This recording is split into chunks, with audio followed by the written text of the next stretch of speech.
Well, good morning, friends. Wanda here from GNRB Farm Homestead. It's very early in the morning, and I wanted to get my elderberry on the stove so it could get up to boil and then it can simmer for a good while. So I can get this batch made. Um, when you have family or friends that don't feel well, you can always use elderberry. And today I'm doing a little blend. Sometimes I make it the same way. Sometimes I add different um, ingredients or herbs or spices, depending on how you're feeling. But the main ingredient is to have your elderberry in there. So today we're going to be making, I am using, now when elderberries are out of season, by all means, use your freeze-dried elderberries or frozen if you have them, if you don't have a freeze dryer. I have a freeze dryer, and of course I have froze them in the freezer. But today I'm using a 1 cup of freeze-dried elderberries. So that is like a 1 cup ratio. And I added a little over like 2.5 cups of water to our pan. And I'm just going to tell you what I've got in here. I've got ginger, grated ginger in there, even though you can't see it. Probably about, I don't know, maybe 1/4 cup of grated ginger. We have some cinnamon chips right there. We have just a small handful, maybe like 4 or 5 cloves in there. They're about right in here. There's your cloves. You don't need too many cloves because they're very pungent.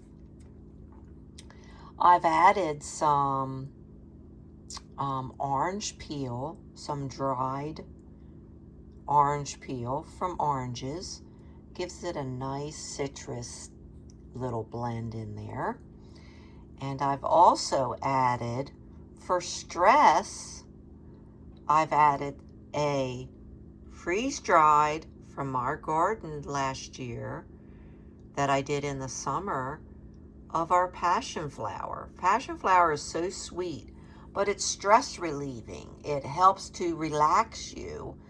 And same with rose hips. We have rose hips right there. We're always adding in rose hips for the reducing of stress. So these two that are blended, and they have a great taste to them. So we're going to add those two things. And of course, rose hips is skin loving, and passion flower is sweet. So it will add a sweet additive to your elderberry, because elderberry is rather pungent when you use it on its own. So we're going to gather these, and we are going to bring this pot to a boil, and then I'm going to allow it to simmer for an hour or so on low heat. And then we will strain off all the juice liquid from this. And then at the very end, when the syrup has been strained off, I will then add in, let it sit for a moment or so before you add in your honey. Okay? But while it's still hot at the end, after you strain off all of your berries and all of your herbs and spices, you then can add in, this is our elderflower from our garden. I will be adding in, at the end, I will add in probably a 1/4 cup of elderflower, and I'm just going to mix that in with my actual liquid that I have reserved. And I'm going to add in that elderflower first, and I'm going to I'm going to cover the pan after I mix that elderflower in there. And I'm going to allow that to infuse into my syrup. You don't want to cook this down, elderflower. You want that at the end. And the reason we're adding elderflower, it helps your syrup become a good sweat out for those that have fever. So you can add, as an option at the end, you can add elderflower and let it infuse for 20 minutes to a half hour. And then strain that off and put all your juice into another pan.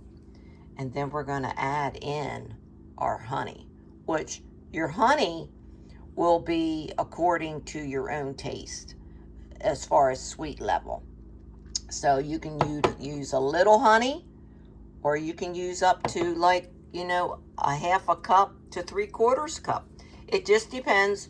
I would suggest that you add a little honey, maybe almost half a cup or to a half a cup, and then stir it in and then give it a taste. If it's right there where you want it, by all means, take it and bottle it up. Let it cool and then bottle it, and then by all means put your label on, and then you'll have a great bottle of elderberry syrup.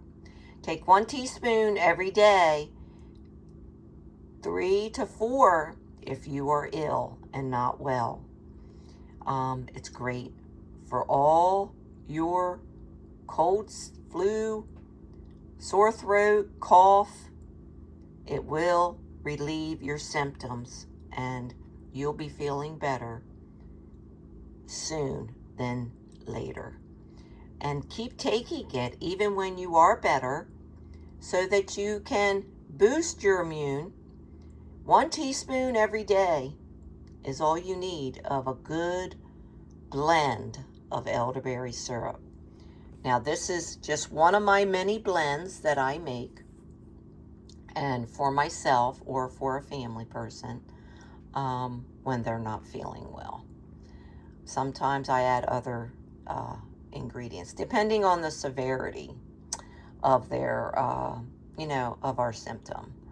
But here's one that you can do. Just remember, the elderflower is an option. So if you're running fever, this is a great additive at the end. This will help you sweat out your fever.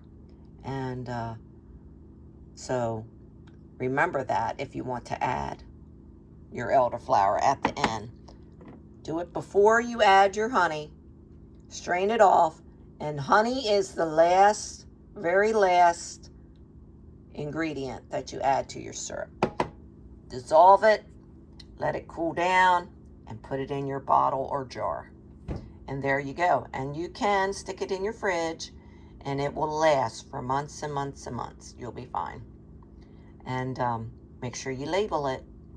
Okay, well, God bless you, and I need to get busy getting this ready.